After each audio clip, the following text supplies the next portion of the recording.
Hi folks, Bombastic Binge here, back with another binge watch session.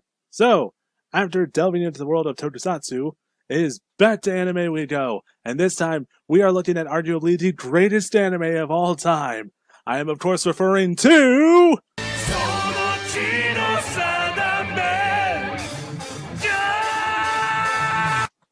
That's right, my friends. After months of memeing it up, it's finally time for me to take the plunge and into the magical world that is JOJO'S Bizarre Adventure. And I will of course be starting with part 1, Phantom Blood, because real friends don't let friends skip parts. Because now, will it all be worth it? Is the important question that we are going to be answering today by taking a look at the first 5, not 4, eat it Linkara, 5 episodes of JOJO'S Bizarre Adventure, Part 1, Phantom Blood. Let's go! Want to follow along with me? You can watch JOJO'S Bizarre Adventure, Part 1, Phantom Blood, and other great anime on Crunchyroll. Premium members get to watch all their favorite shows 100% ad-free and in HD, as well as get access to simulcast events straight from the source. Plus, you'll be supporting the official release. Hashtag not sponsored.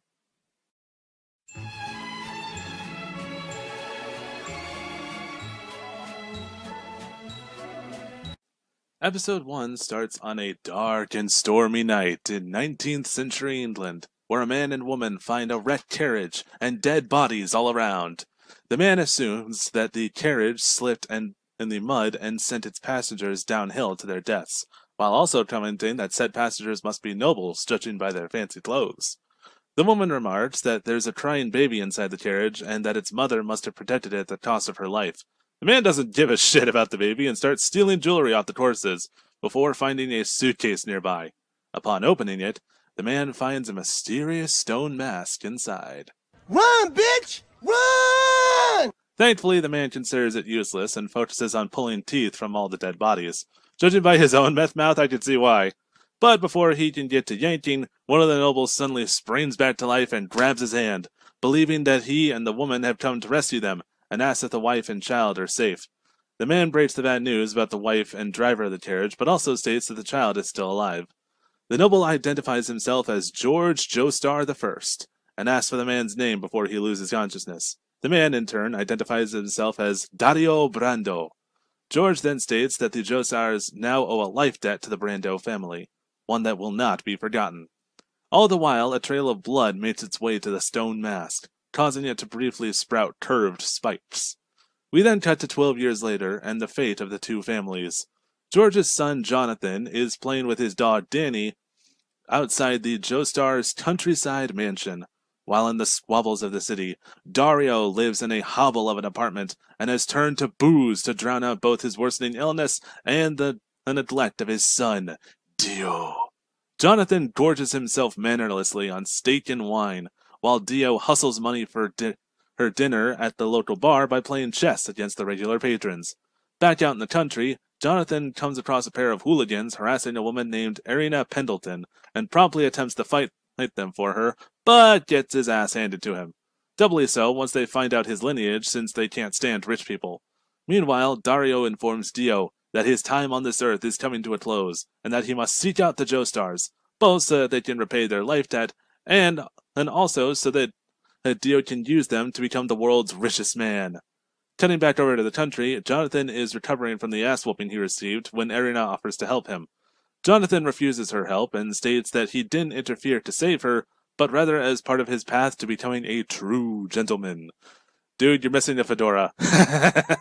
Later we see Dio at his father's grave, but he's cursing Dario's name, both for driving his mother to an early death and also promising to use any means necessary to become rich, including manipulating the Joestars. As Jonathan returns home, he sees a black carriage pull up to his house, and upon stopping, Dio leaps gracefully out to introduce himself. Oh my god, he's so goddamn cool! Jonathan returns the greeting and also introduces Danny to him, stating that the dog won't bite. Dio then kicks the dog! I know he's an asshole, but still, that is low! Jonathan shares my thoughts on the matter and challenges Dio to a fight. Before the two of them can come to blows, George appears to welcome Dio inside. George then informs the maids and butlers that he owes a life debt to Dio's father, and thus they should treat him like an honored member of the family. Finally, George states that since Dio and Jonathan are both the same age and have both lost their mothers, they should get along well. Yeah, about that, old man. Anyway, Dio makes his way upstairs, but stops to observe the stone mask. Jonathan takes his time to try and help carry Dio's bag, but gets an elbow to the sternum for his troubles. Dio tells Jonathan that he will not tolerate anyone looking down on him, since he views himself as number one, but also tells him that he does not like dogs due to their bootlicking attitude, and thus he should keep Danny away if he wants to avoid another incident. Remember this for later, kids! We then get a short montage of Jonathan's life going to hell, as his carefree mannerisms are no longer tolerated by George, now that Dio is around to serve as the perfect son. Sometime after that, we see Jonathan prepping for a boxing match when it's revealed that his opponent has been replaced by Dio. The match begins, and as Jonathan goes on the offensive, he finds that he can't land a single hit on Dio, who is bobbing and weaving his way out of every single move he makes. Once an opening is revealed, Dio punches Jonathan in the gut, follows it up with a haymaker to the face, and finishes the fight by jamming his thumb into Jonathan's eye. Brutal! A short time after the fight, Jonathan is musing about how it feels like his entire life is being taken over by Dio, and this is further cemented when the hooligans from before show up and accuse him of being a snitch. After a short temper tantrum cursing Dio's name, Jonathan is comforted by the fact that Danny will still be by his side no matter what. Again, remember this for later. Irina then makes herself known by accidentally stepping on a twig, and runs off after leaving a basket of grapes for Jonathan. This leads to another montage of their relationship blossoming over time, ending with Jonathan carving their names into the tree from before. As Jonathan leaves for the day, Irina is stopped by Dio and the hooligans, who muse on how happy Jonathan seems to be with her. Noting how we simply can't have any of that, Dio steals a kiss from Irina, leading to the iconic line of... However, while Dio is gloating about how he has taken another step towards making Jonathan's life a living hell, the hooligans note that Irina is using puddle water to wash her mouth out. Angered, Dio slaps her, but then quickly regains his composure and leaves. Later, Jonathan spots Irina and attempts to catch up to her, but she runs away in tears. The hooligans note his confusion and gloat about it, angering him into demanding an explanation. We then cut to the Joe Star mansion, where Jonathan furiously erupts into the house and demands a fight with Dio.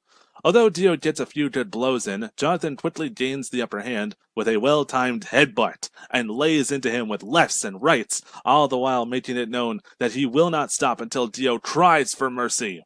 During the brawl, blood splatters onto the stone mask, triggering again and causing it to fall onto the floor. Dio, in tears and on the floor himself, pulls a knife out and goes to stab Jonathan. But George appears to criticize Jonathan for striking Dio while he was defenseless. You're an idiot.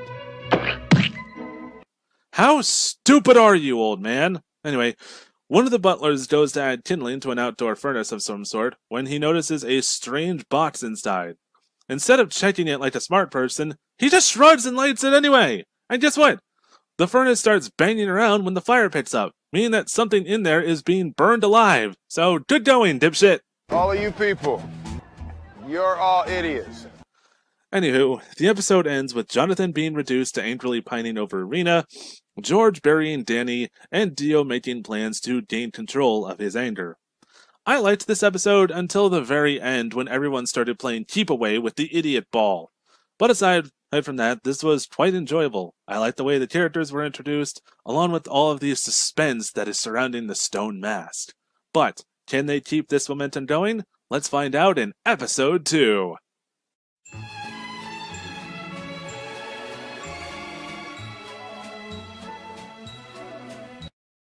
Episode 2 starts 7 years later, with a woman being murdered in London's East End by Jack the Ripper. You, serial killer Jack the Ripper.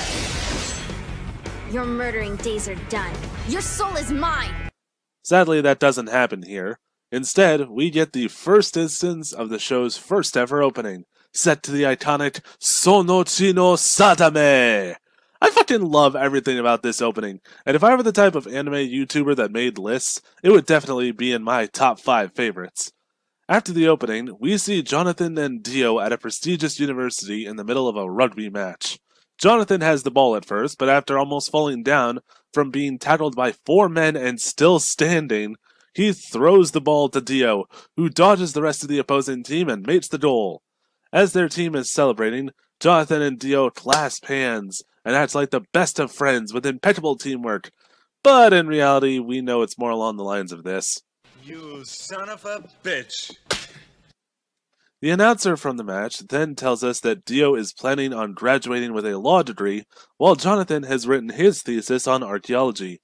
As Dio leaves to speak to the press, Jonathan's facade cracks, and we see that he hasn't forgotten the tragedies that were committed years ago. Dio also cracks, revealing that he has been putting up an act for the past 7 years, and that once he graduates, he believes Jonathan's usefulness will come to an end, and he will be able to steal the Joestar fortune for himself. We cut to the two of them back home visiting George, who has come down with a mysterious illness. George claims to be fine outside of a cough that won't go away, but states that his doctors want him to go to the hospital. Dio laments that George should stay away from the hospital since they're filled with snake oil salesmen disguised as physicians who only care about profits and not curing people. George agrees and says that his symptoms are getting better, so he'll stay home for as long as possible. All the while, Jonathan is questioning why a simple cold has gotten this bad. George reveals that he already knows about their rugby win, thanks to an old college friend, and congratulates them. He then tells Dio to keep following his dream after graduation, and that the Joestars will support him no matter what. Dio thanks George for pulling him out of poverty, ending the scene. We cut to Jonathan experimenting on the stone mask, wondering what the purpose of such an insidious device could be. He states that the mask belonged to his mother, which is why he's placed it at the center of his archaeological research. We then jump to him in the family library, looking for books to help said research, when he accidentally causes a box to fall off the shelf. The box is revealed to be containing a letter from Dio's biological father, Dario. We quickly cut over to Dio offering to take George's medicine to him, since the butlers are getting too old for that kind of work. Jonathan, having read the letter from Dario, comes to a horrifying conclusion, one that is confirmed when Dio replaces George's medicine with poison. Well, I sure hope somebody picks up that phone, because I f***ing called it! As Dio reaches the top of the stairs, Jonathan is shown to be waiting for him, letter in hand, and asked if he has always brought George's medicine to him. When Dio says yes, Jonathan reveals that the contents of the letter describe Dario's illness as being exactly the same as George's, which must mean that Dio's trying to kill George in the same way that he killed Dario, and that he's going to have the medicine checked.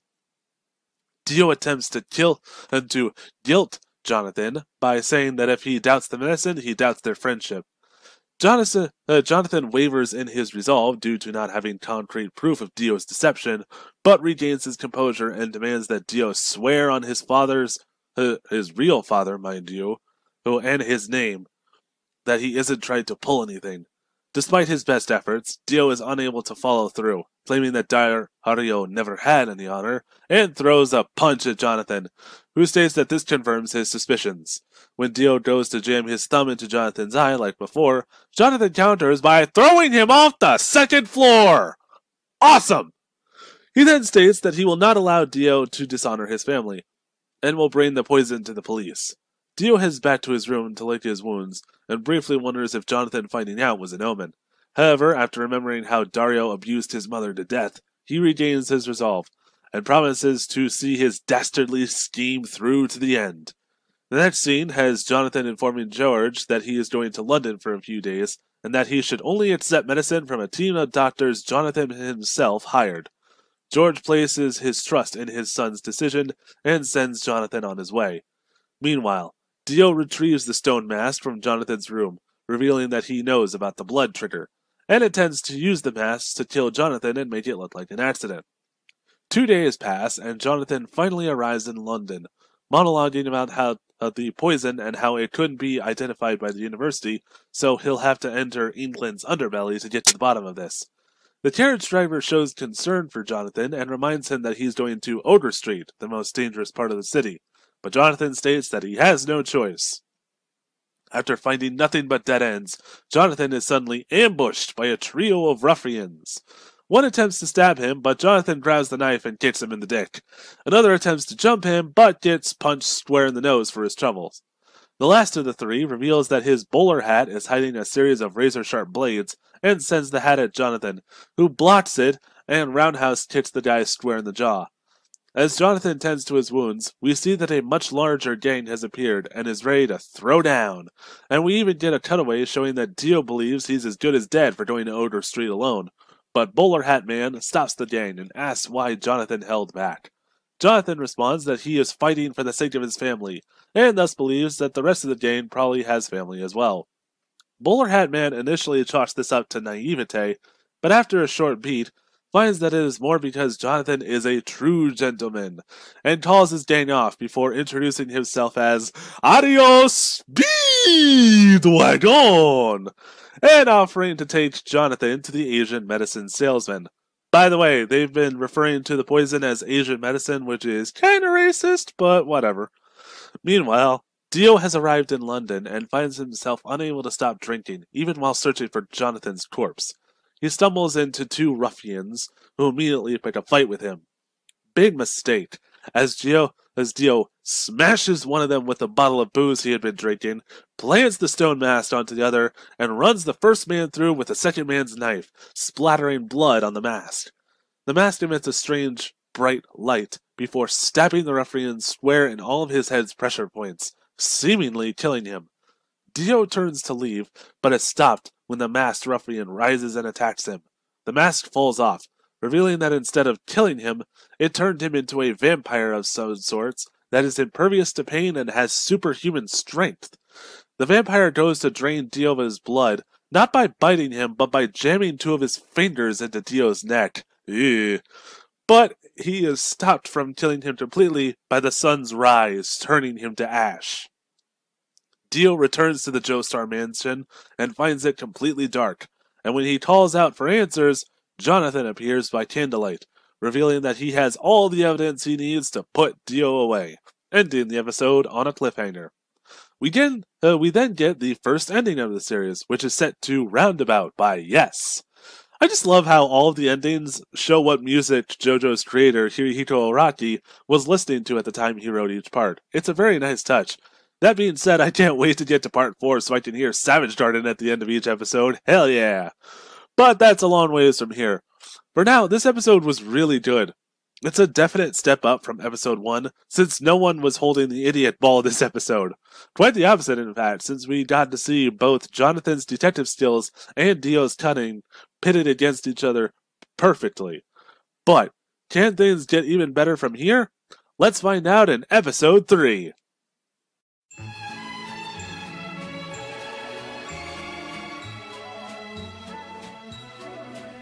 Episode 3 picks up right at the cliffhanger from before, with Jonathan confronting Dio. After the opening, Jonathan reveals that he was able to find the antidote to Dio's poison and delivered it to George before Dio's return. Jonathan, ever the honor-bound gentleman, is openly heartbroken that he must have the man who was raised to be like a brother to him arrested over such a dastardly scheme. Dio, thinking on his feet, makes an appeal to Jonathan's kindness and asks that he turn himself in on his own time. Continuing the act, Dio throws himself on Jonathan's mercy, claiming that he regrets the decisions he's made, and even manages to make himself cry to make the act more convincing. In case you haven't realized it, It's a trap! Jonathan almost falls for it, but he is snapped back to his senses when Speedwagon emerges from the shadows. And yes, I will be referring to him in that exaggerated fashion every time he shows up, because he's my new favorite character. Anyway, Speedwagon states that he grew up poor just like Dio, and that living in the slums gave him a strong sense of good and bad in people. So from his intuition, Dio is the worst that mankind has to offer. To put the final nail in his statement, Speedwagon brings forth the poison salesman, who, according to Jonathan, has already testified to selling the poison to Dio. George then emerges from the shadows as well, with a whole troop of policemen, visibly saddened by Dio's actions, since he did his best to love and cherish the young Brando as much as he did his own son. George then leaves to rest, since he doesn't want to see his adopted son arrested. Dio seems ready to accept his fate, but the poison salesman remarks that he won't be stopped so easily, due to wielding the devil's luck, as evidenced by 3 moles on his ear. We unfortunately don't get an explanation to this, since Dio insists that Jonathan be the one to handcuff him. Once again, It's a trap! when Jonathan goes to cuff Dio, he begins to monologue about the limits of humanity, and how he wishes to live without limits. To this end, Dio rejects his humanity and places the stone mask on himself after stabbing George, and uses the older man's blood to activate it. The police open fire on Dio, seemingly killing him, but it's still too late to save George, who in his dying moments entrusts his wife's ring to Jonathan and reaffirms his pride in his true son. The police chief then states that he feels responsible and explains why. When he first joined the force, Dario was arrested for trying to pawn George's ring, but when George was told about this, he testified to Dario's innocence and asked for him to be freed, giving him the ring on the promise that he would walk an honest path from that point onward. Yeah, clearly that went well.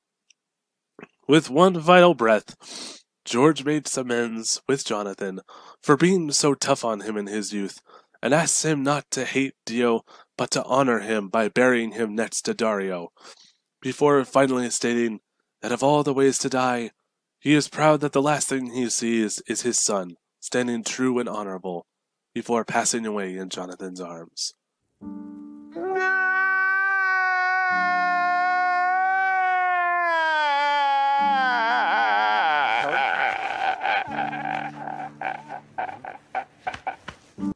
Everyone grieves the loss of both George and his kindness, but Speedwagon states that George's kind spirit has been passed on to Jonathan, and combined with the iron will of the Joestars, will forge the future.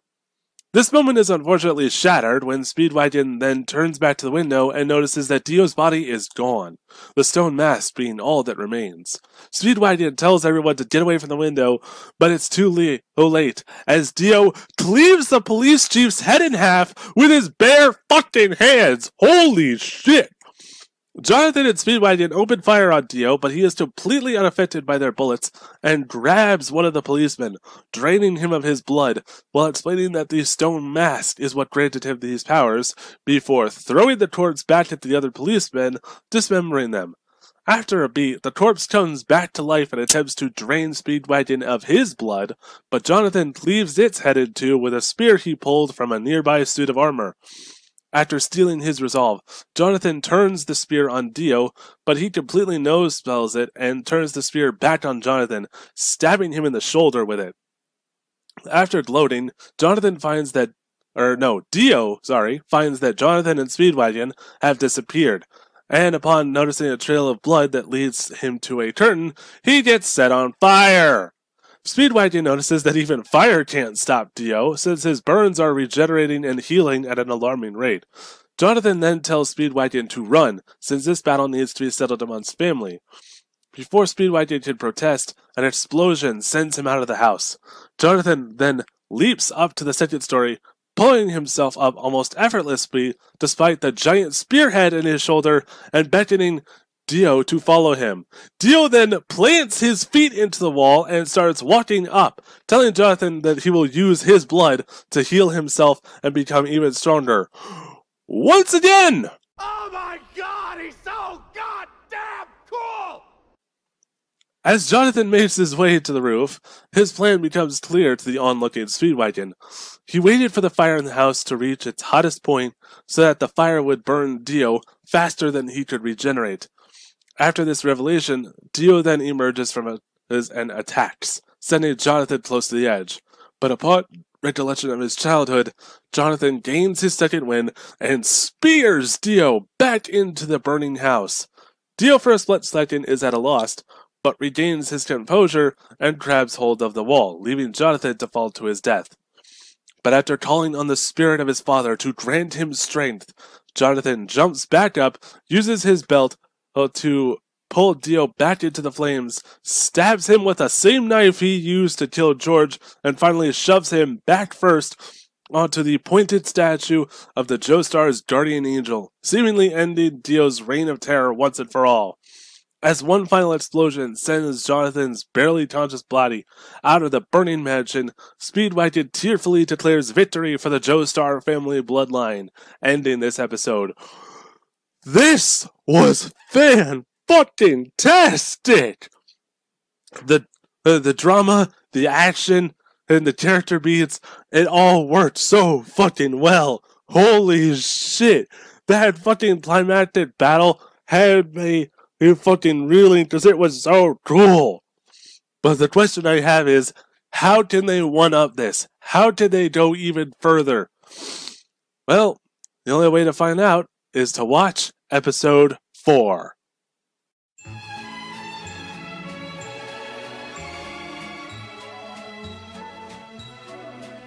Episode 4 starts 3 days later, with Jonathan staying at the hospital, healing after the mansion battle.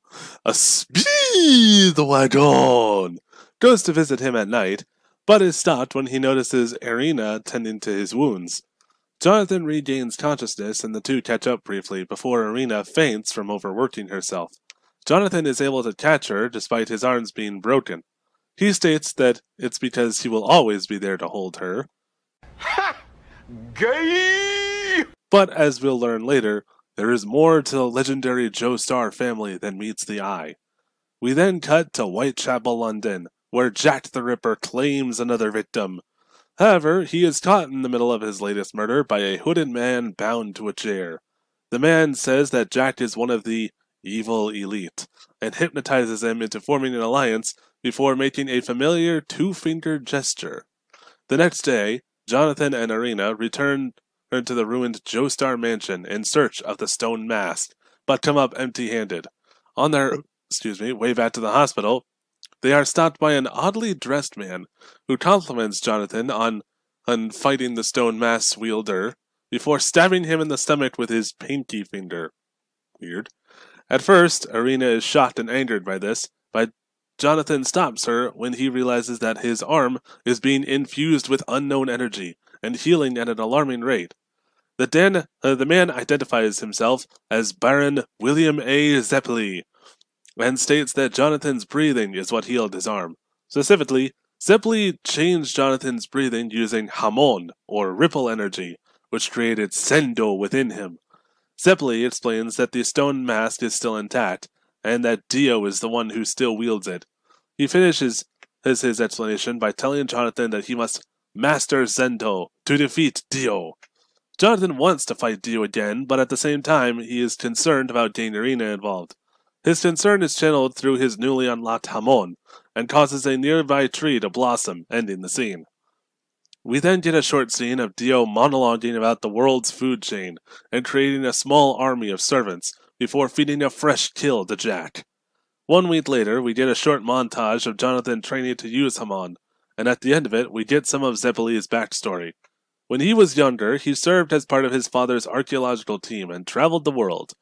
During an excavation in the Aztec ruins, they uncovered the stone mask, and on the voyage home, his father was hypnotized by the mask's power to put it on and kill the rest of the crew, leaving only Zeppeli alive at the end of it all. His fear of the mask's destructive power led him toward the path to learn Hamon, which led him to Jonathan. Jonathan asked for further training, and Zeppeli explains its deeper mechanisms. Hamon energy is controlled through the flow of one's blood, and breathing in certain ways controls blood flow. For a more practical demonstration of this, Zeppeli uses the zoom fist technique on Jonathan, dislocating his shoulder and extending his arm to strike. This leads to another lesson in controlling one's emotions due to their effect on Hamon energy.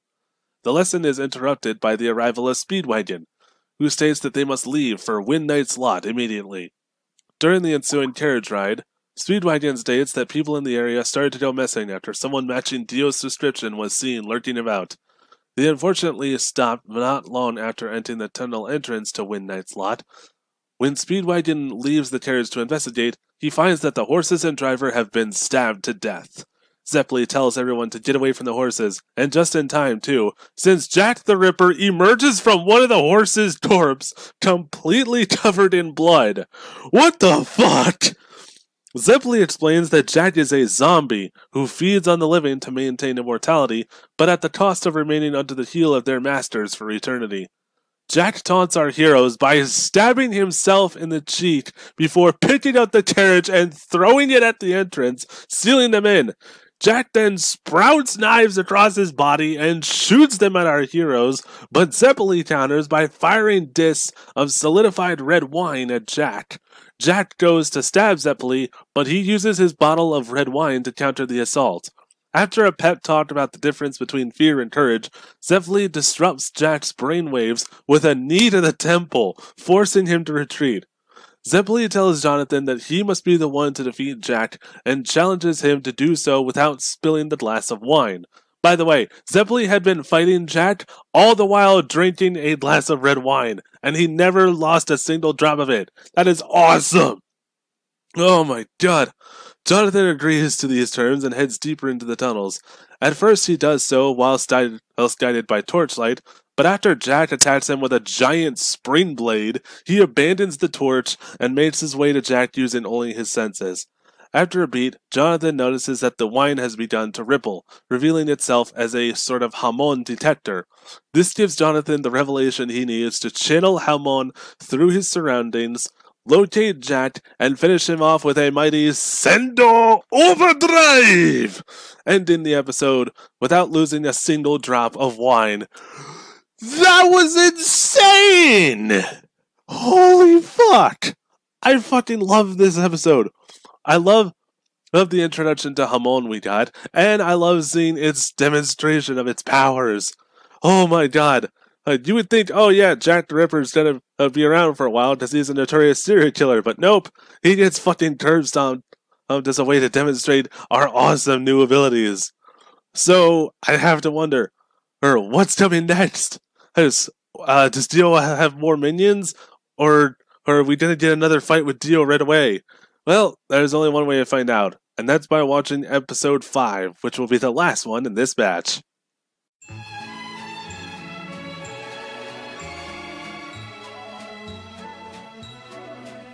Episode 5 starts with the backstory of Wynn Knight's Lot. It was founded in the Middle Ages as a training ground for knights, hence the name, but now serves as a prison town of sorts, able to flourish thanks to the fishing industry, trade imports, and the prisoners being used to mine coal. After the opening, we see that Zeppeli, Jonathan, and Speedwagon have made it into town and are noting that while things still look peaceful, they all know Dio is lurking around somewhere. The group's musings are interrupted when Zeppeli tries to unlock Hamon using Speedwagon. He had been asking for a while, apparently.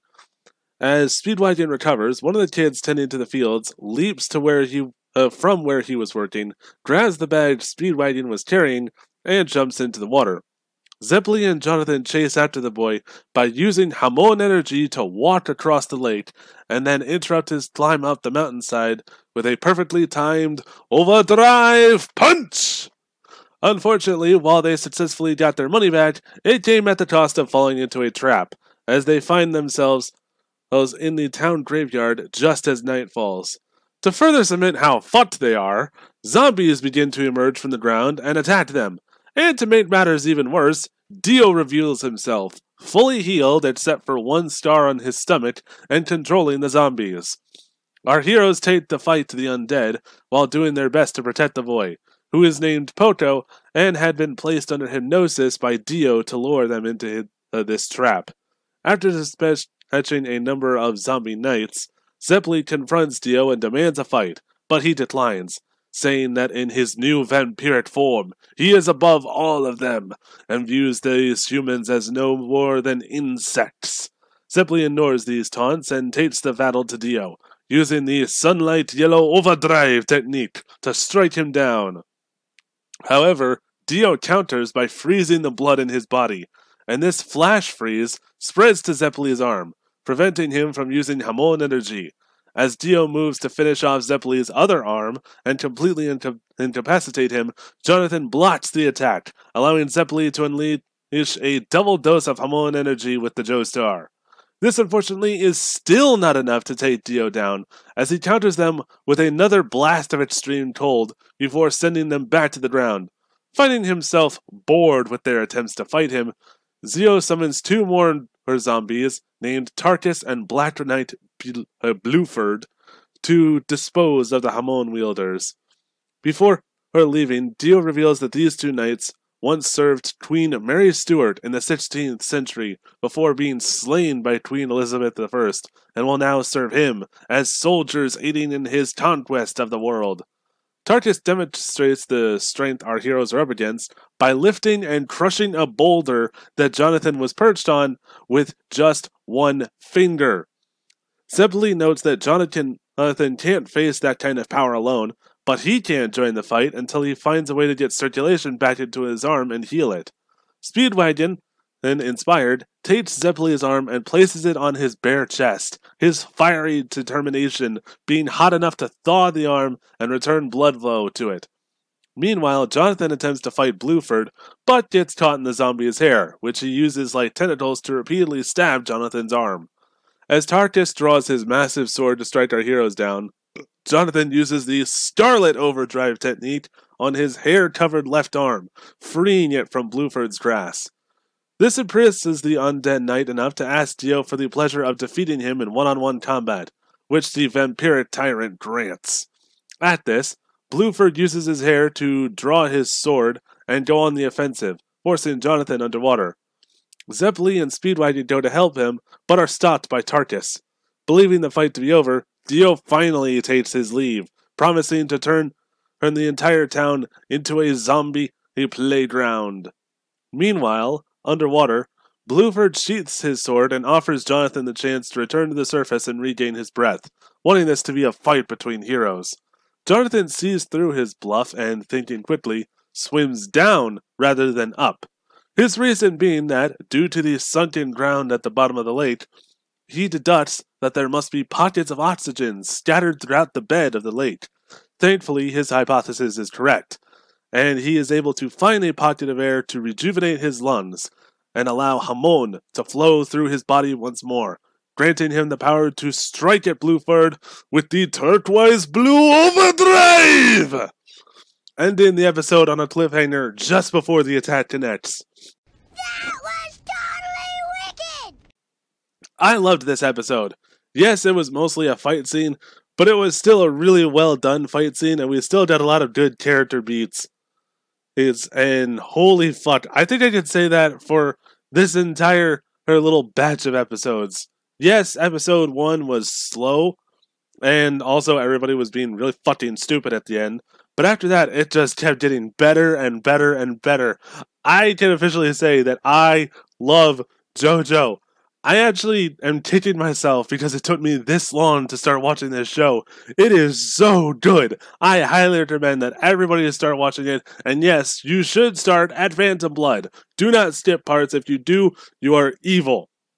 So anyway, that is it for this video. I want to thank everybody for watching, because I certainly enjoyed it, and I hope you did too.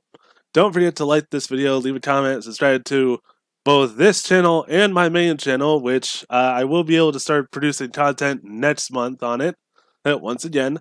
And also go and check out my other Bombastic Binge videos, and check out my Let's Plays. I'm still uploading Advance Wars, I'm still uploading in Stardew Valley, I'm still uploading .hack.gu, despite all the copyright claims from Victor Entertainment. Fuck you guys. And, of course, I will also be doing live streams still. And on top of all of that, tune in for the next binge watch session when I take a look at either the first 4 or the first 5, depending on how not bored, but it's probably more like impatient I am. Yeah, so either the first 4 or first 5 episodes of Power Rangers Beast Morphers. That's gonna be fun too. Anyway, until then, I am Blake. This has been a binge watch session, and remember to keep practicing your Hamon. Goodbye!